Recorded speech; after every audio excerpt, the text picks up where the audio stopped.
నమస్తే, welcome to ఈహా TV. Microsoft తన సిబ్బందిని తగ్గించేందుకు మరోసారి ప్రయత్నాలు ప్రారంభించింది. ఇటీవల ఈ కంపెనీ కృత్రిమ మేధస్సుపై గణనీయంగా పెట్టుబడులు పెట్టింది.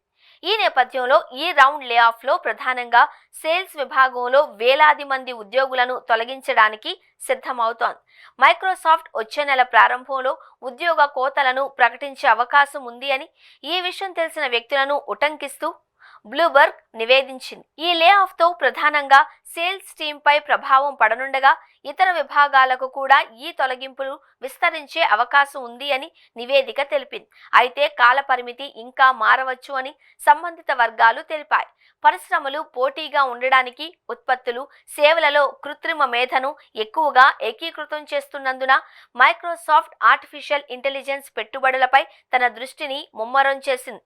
ప్రస్తుత ఆర్థిక సంవత్సరానికి మైక్రోసాఫ్ట్ $80 బిలియన్ మూలధన వ్యయాన్ని ప్లాన్ చేసింది. ఇందులో ఎక్కువ భాగం కృత్రిమ మేధ మౌలిక సదుపాయాలకు మద్దతు ఇవ్వడానికి, డేటా సెంటర్లను నిర్మించడానికి వెళుతుంది. రాబోయే లే ఆఫ్స్ పై వ్యాఖ్యానించడానికి కంపెనీ నిరాకరించింది.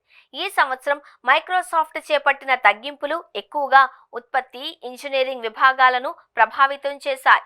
ఆయా విభాగాలలో సుమారు 6,000 ఉద్యోగాలను తొలగించారు.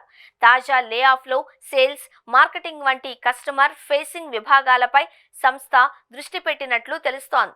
2023 నుంచి దాదాపు 10,000 ఉద్యోగాలను మైక్రోసాఫ్ట్ తొలగించింది.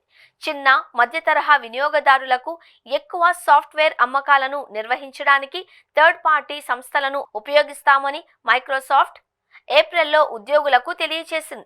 పెట్టుబడులు దీర్ఘకాలిక వృద్ధికి అనుగుణంగా ఉండేలా చూసేందుకు సంస్థాగత నిర్మాణాన్ని క్రమం తప్పకుండా అంచనా వేస్తున్నట్లు కంపెనీ తెలిపింది.